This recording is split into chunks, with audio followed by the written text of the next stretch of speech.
भगवान बाबा हनुमान जी को प्रणाम। महान प्यारी बाबा जुम्बे जी को प्रणाम। परमात्मा त्यांनी जे सांगितलंय 4 तत्व 3 शब्द 5 नियम, याचा मित्र काटेकोरपणे उपयोग करा, अंमलात आणा। सत्य मर्यादा प्रेम, कोणी कसंही किती वाजता उठते आणि विनंती करते तर बरोबर आहे का विचार करा। तुम्हाला खूप काही करून घ्यायचं असेल तर भगवंताला आपल्या जवळ ठेवा आणि जवळ ठेवण्यासाठी नित्यनियमानं कार्य करा। बाळांनी झोपमध्ये राहिले की मला सत्य मर्यादा प्रेमाची भीक द्या, मार्गात येऊन जातात, परंतु मग वागतात नाही, आपल्या मताने वागतात।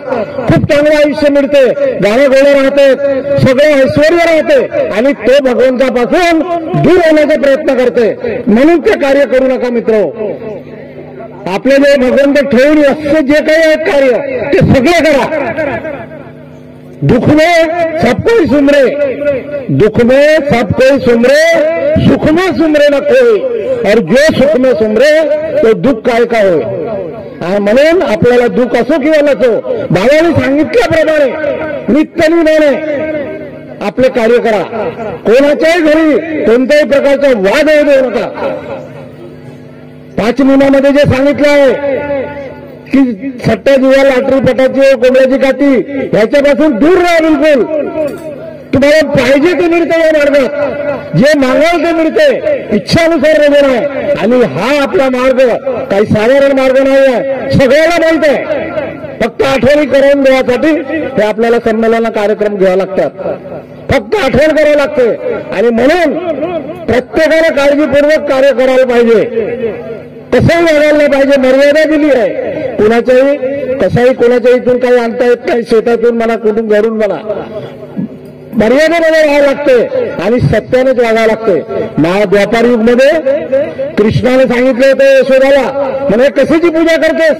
नाही म्हणे आम्ही दरवर्षी करतो इंद्राची पूजा, पाणी पाऊस पाडासाठी आम्ही इंद्राची पूजा करतो म्हणे। कृष्ण म्हणे नाही, पूजा करा नको, कारण म्हणे काय होतं। आणि तुम्हाला माहित असेल की त्या इंद्राला राग आला आणि त्याने एवढा पाऊस पाडला की त्याला श्रीकृष्णाला गोदावरी पर्वत, आपला गोवर्धन पर्वत उचलून सगळ्या द्वारकावासियांची रक्षा करावी लागली। मग आपण सगळे देवांची पूजा सोडला, विचार करण्यासारखा मार्ग आपला। 40 वर्षाने सेवक आणि आज आलेला सेवक, विनंती तीच आहे। कोणत्या धर्मात कोणत्या याच्यात आहे, मी रामायण महाभारत ग्रामगीता वगैरे वगैरे पहा, हा एवढ्याला पुरावा आहे। आणि आपल्या मार्गात फक्त 2 मिनिटाची विनंती, 2 मिनिटाची प्रार्थना, आणि तेही पाहिजे ते द्या।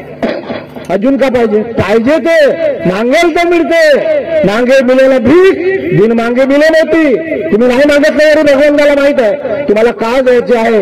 तुम्ही चिंता करायची गरज नाही। तुमचे पोरं डॉक्टर इंजिनियर का बनवायचे, सावकाश बनवा, फक्त भगवंताला आपल्या घरी ठेवा, आपल्या जवळ ठेवा आणि त्या पद्धतीने वागा। प्रेमानं वागा, बिलकुल अजिबात राग येऊ देऊ नका। कोणी प्रेमानं वागा, बिलकुल अजिबात राग येऊ देऊ नका। कोणी काही म्हटलं असेल ऐकायचं नाही। बाबा ठीक आहे, तुझ्यापाशी आपण फक्त चांगलं बोलावं, चांगलं वागावं, एवढं बोलून मी माझ्या शब्दाला विराम देतो। सगळ्यांना माझा नमस्कार।